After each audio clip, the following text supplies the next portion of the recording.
Can you have same-sex sexual attraction and homosexuality OCD?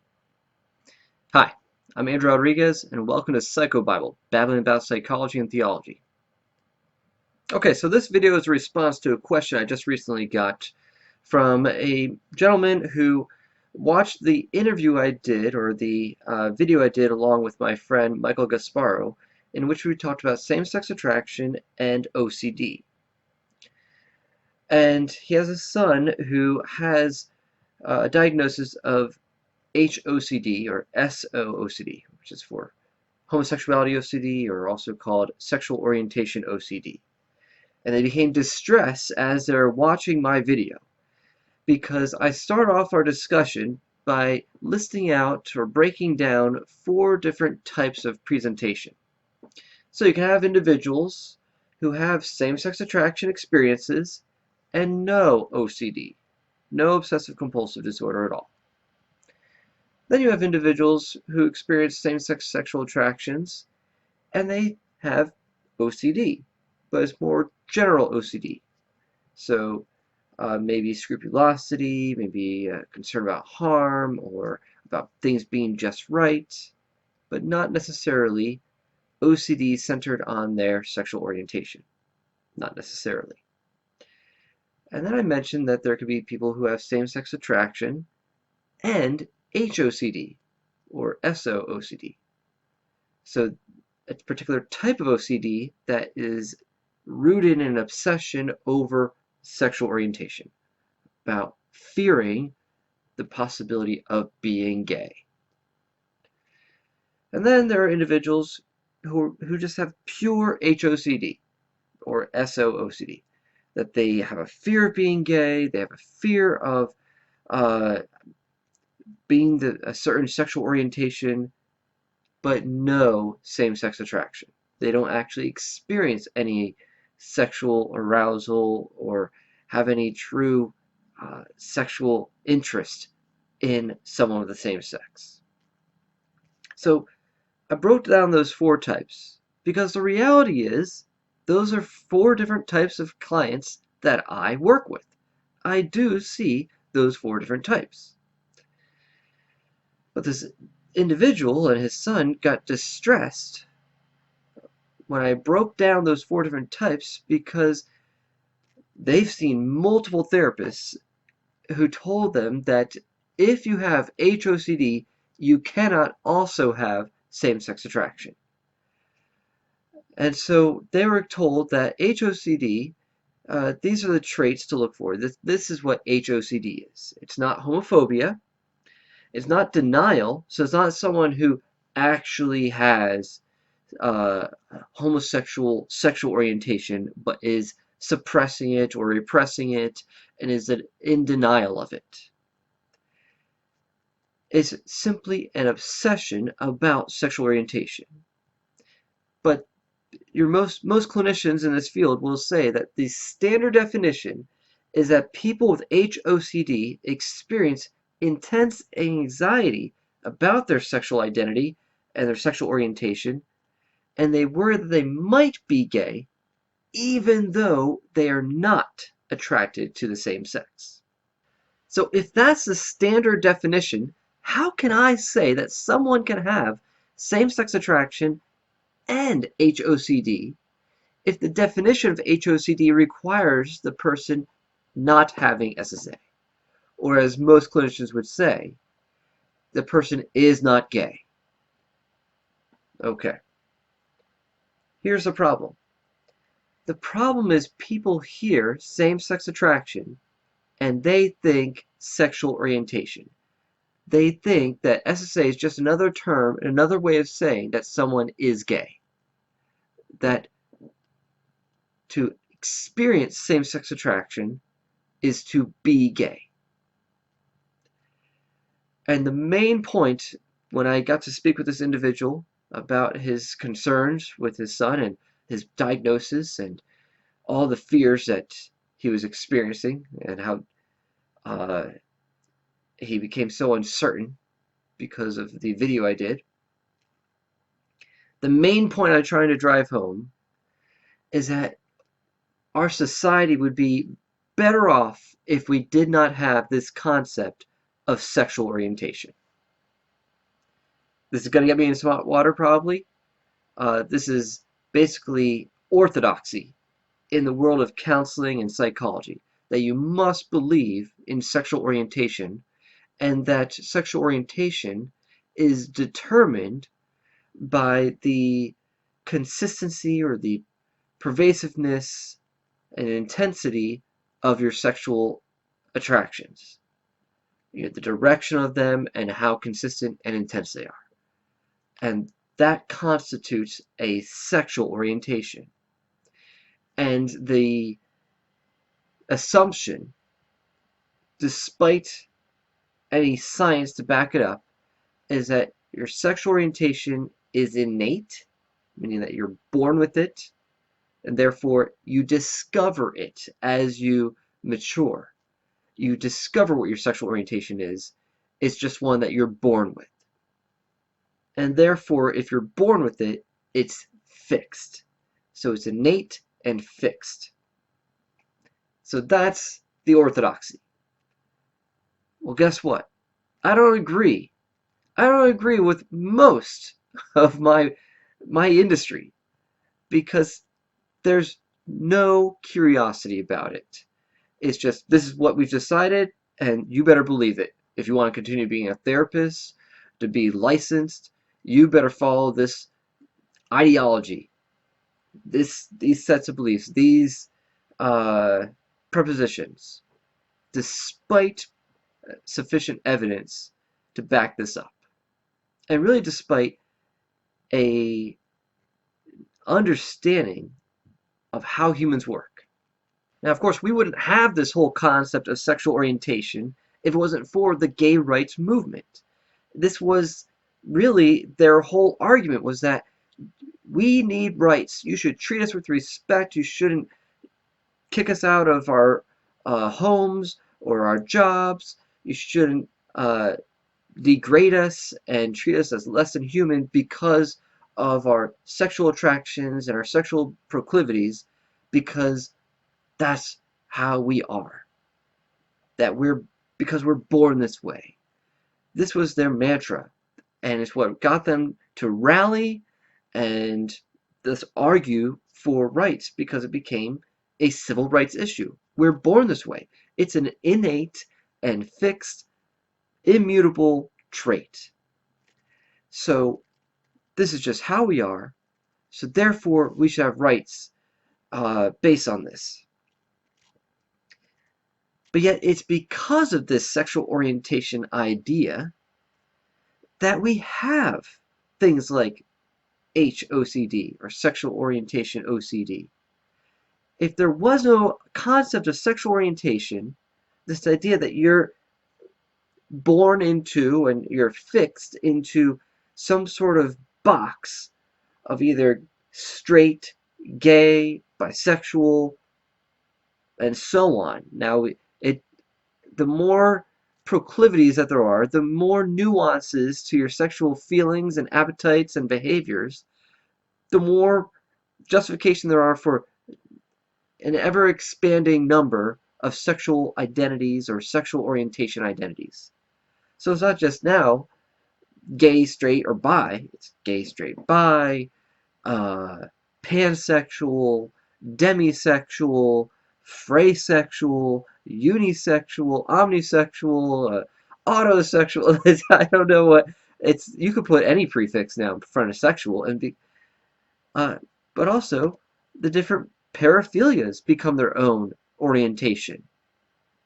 You're seeing this with pedophilia and attraction to minors, whether it's children or post-pubescent adolescents. That becomes, well, that's who I'm attracted to. So it becomes simply an orientation. And the only reason that we just don't let people be open about it is because of stigma. So this is where we get into more and more slippery slopes. If we justify the idea of a sexual orientation being based on your feelings alone. The only way I think that the term sexual orientation should be justified is by looking at the design and function of the body. Like Nicholas C. Sr. would say, normality is that which functions according to its design. And it's apparent. This is what I've been arguing with some of my recent posts in the Christian Post and in my last video about natural law and general revelation.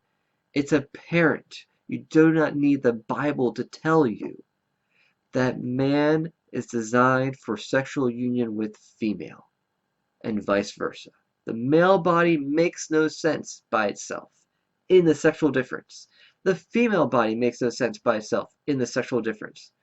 The human reproductive system is bifurcated. It's a two-part system, male and female. It's only in the two together that we have a complete reproductive system. So, what does that show us? That we are oriented for a union with the opposite sex. This is not just seen in our sexual organs, but the different cells of the body, and there are so many different things that get activated through that sexual union. So, that's the only way I see this idea of sexual orientation as valid, if we're talking about the design of the body. But of course, that is not how most people understand the term sexual orientation.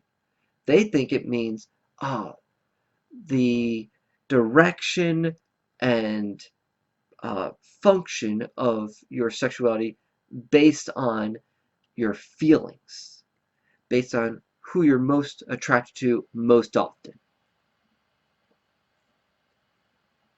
But when you actually get to know people, you realize that's not necessarily stable. There's some degree of sexual fluidity, or at least some shifting that may happen over time. Most men I've worked with same-sex attraction, even if they're at the point where they're exclusively attracted to the same sex, they can still recall a time that they were attracted romantically or sexually to someone of the opposite sex. So even with males who tend to be less less fluid in their sexual attractions, they still have experienced some variation at some point in their life. So how can you say that they're just born that way and that it's fixed and stable? If anything, we could say that there's some plasticity to our sexual attractions. And so this idea of a sexual orientation is just simply untenable. Not to mention, there's no consensus in the research field about how we should measure sexual orientation. So researchers will tend to break it down to the constitutive elements or dimensions, feelings or arousal, identity, your thoughts, your self-concept, your self-label, behavior, and relationships. Well, there's a lot of variation there then, and a lot of fluidity. So this whole idea of sexual orientation is just not really worthy of a lot of credence. And I say this not just when it comes to same-sex sexual orientations, but even the idea of straight. So I don't like to use the word straight, gay, bi. I reject it all because I reject the whole premise of a sexual orientation.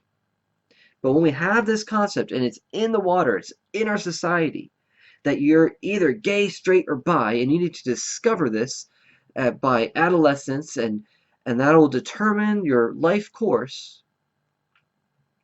then if you're someone prone to OCD, you're prone toward obsessions, or you're prone toward just anxiety, and therefore you have an intolerance for uncertainty, this becomes daunting. Oh, well, how do I know if I'm the correct sexual orientation? What if I've only had sex with women? How can I know until I've actually experienced sex with a guy? And so these guys with same-sex attraction fixations or obsessions over their sexual orientation, they'll start engaging in checking compulsions. Well, let me watch some porn and let me see if I get aroused. Or let me have sex with a guy to let me see if I really enjoy it. But that won't satisfy them because in the back of their mind will be, well, that didn't really answer the question.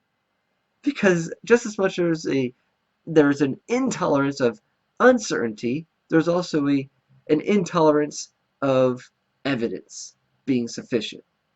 Like, well, yeah, I did try gay sex once and it really didn't fulfill me, but maybe it was the partner I was with wasn't right. Maybe I just didn't do the technique right. And it was really painful, that anal intercourse, but maybe I just got to get used to it and then I'll like it. When you have an obsession, the compulsions don't actually satisfy the obsession. And here's the sad possibility is your body can betray you. When you're doing checking compulsions, you could still activate your erogenous zones.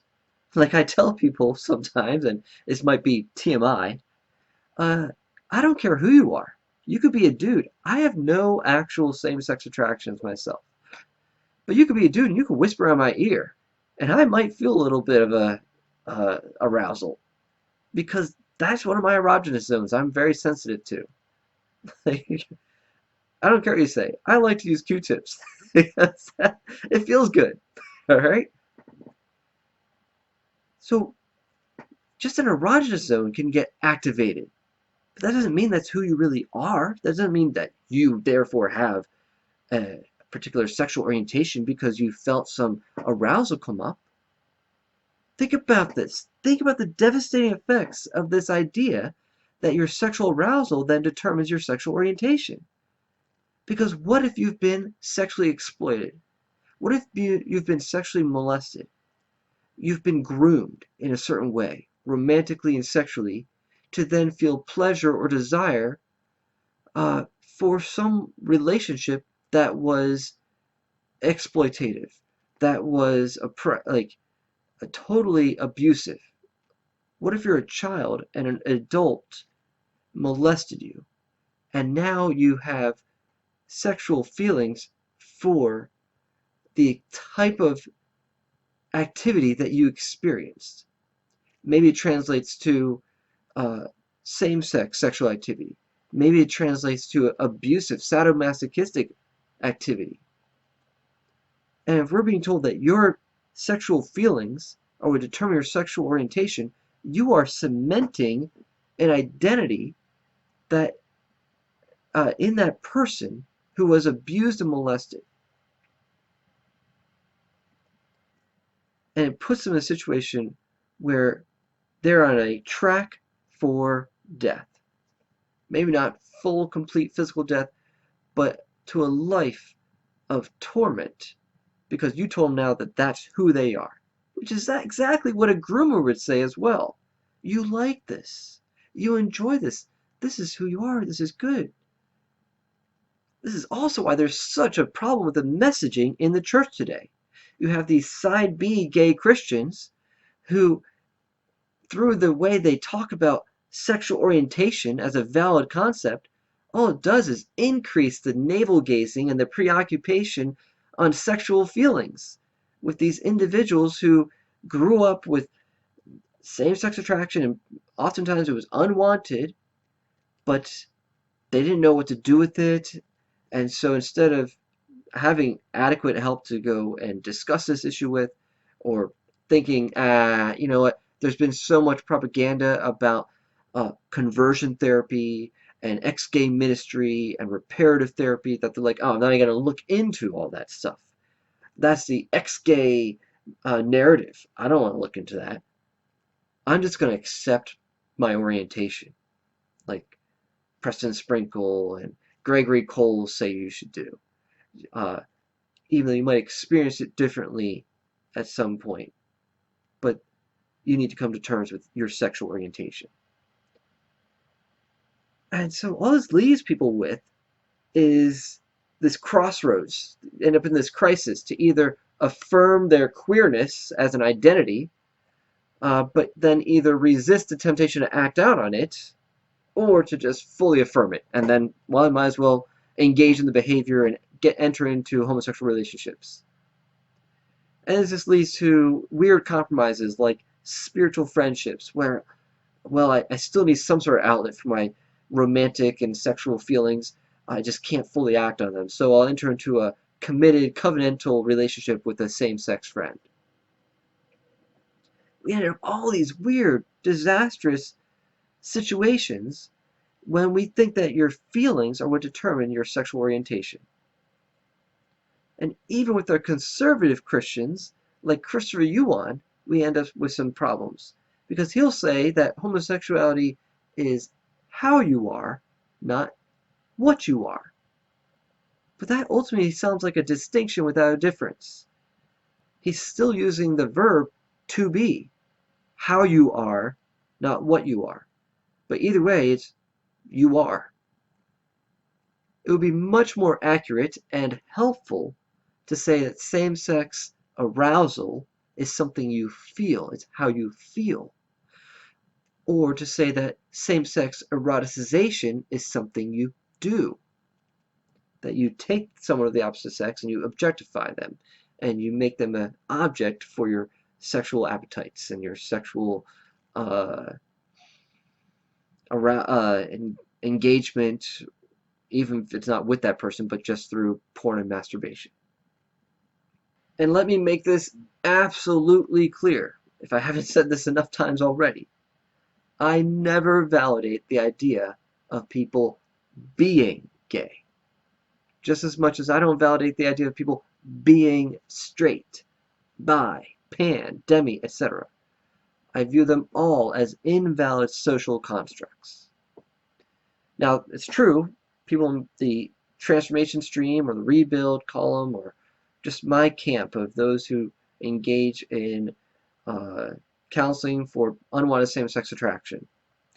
We have used such terms mostly in the past, that there are straights, there are gays, but such as, say, Joseph Nicolosi Sr. in his old books, he would use those terms.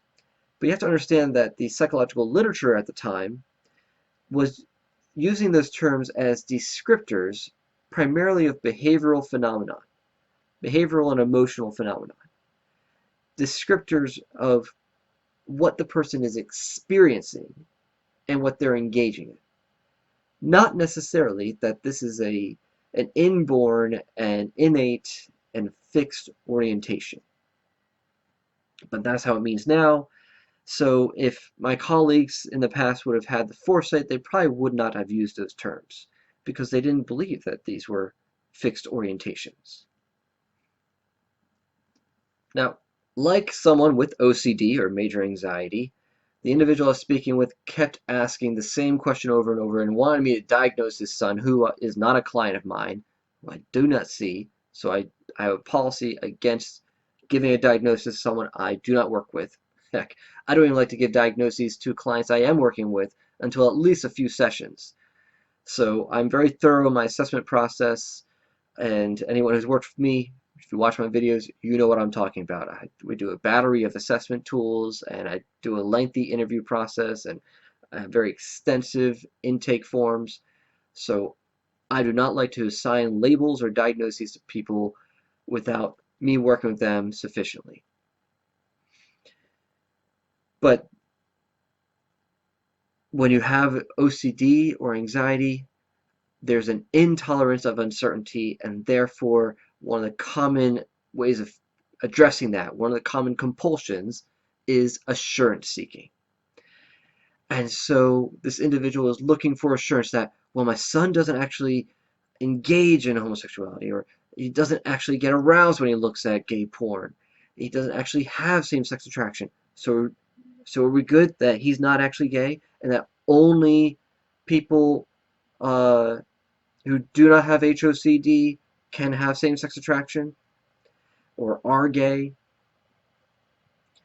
And I can't give a straight answer on that, because reality is, even for people who experience sexual attraction to someone of the same sex, who have sexual arousal, and they don't even have OCD. Let's make it pure same-sex attraction, no OCD. I don't even like to say that, yes, they're gay. Like I said, I don't use those terms. I don't use the idea of sexual orientation, but I don't even like to say that their feelings are purely sexual. Even if at the surface it seems like, well, they just are attracted sexually. They don't even have OCD. It doesn't seem to be HOCD for them. It doesn't seem to be an anxiety issue for them. Because once you actually work with individuals with this struggle and you train them in having a curious, mindful approach to their sexual fantasies and their sexual behavior, they tend to identify that what seems at the surface to be a sexual attraction, a sexual arousal experience, a sexual fantasy, is not, most of the time, is not actually a sexual experience. It's not actually a sexual fantasy. It may seem that way at the surface. It may actually feel that way initially. But the trend, the majority of the time, when I'm working with people, and I don't impose this on them. That's why I hesitate even to do a video like this, because I don't want to kind of spill the beans.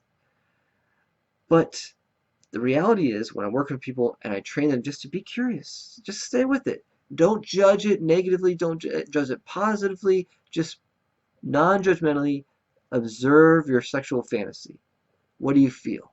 And it might start euphoric, feels really arousing, but as they continue in it, they realize, actually, I'm longing for attention, affection, approval. Maybe it's envy. I want what this other person has. I want to possess what they have, the traits that they have that I think I'm missing in myself. And they see that they want something else, not just sexual union. In fact, they think that the sexual union is what they need to engage in order to get that other thing.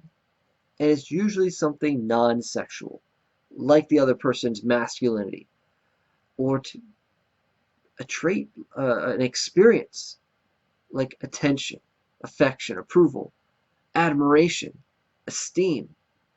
It's all the A's usually, attention, affection, acceptance, approval, admiration.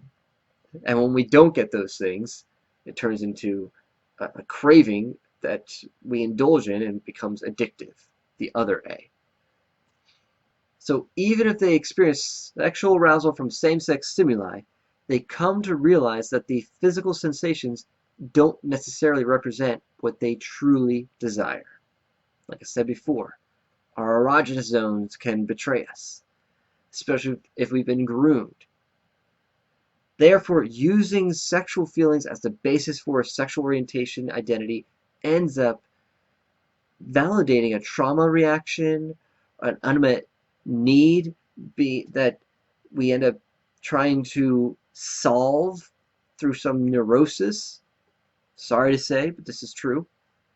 Or some sort of conditioning from abuse. So I would say all of this is also true of attractions to children and minors or any other inappropriate object. It's more accurate and useful to consider these things to be fetishes, which in the interview I did with my colleague Robert Vazzo, a fetish would be best defined as an object or an idea that gets eroticized unconsciously in the psyche to ward off painful feelings associated with the object and to make the associations pleasurable. So an understanding like that actually gives us a treatment plan, a solution, a strategy for how to work through this stuff. But when we use our feelings and thoughts as the determinant of our identity and orientation, we end up encapsulating people in a hopeless situation. There's no hope for change if that's just what you are. There's no incentive to be curious about your attractions and feelings, to get beneath them. There's no incentive to do the hard work of exploration, reprocessing, and self-regulating if that's just who you are, if that's just what you are. And so to recap, yes, I don't care what all the other experts say, yes, you can experience same-sex sexual attraction experiences and have HOCD. meaning that you then have these sexual experiences, but then you get obsessed over it, but doesn't mean I'm gay. And both can be true, because just because you have same-sex sexual attraction experiences, even arousal in your body, does not mean that that is your orientation, that that is how you're meant to function, and it's innate and fixed. So because of I reject the premise that the rest of the world has been indoctrinated in, I see no problem saying that people can have same-sex attraction experiences and have HOCD, because it's that obsession over, well, does this mean I'm gay? Does it mean this is my orientation?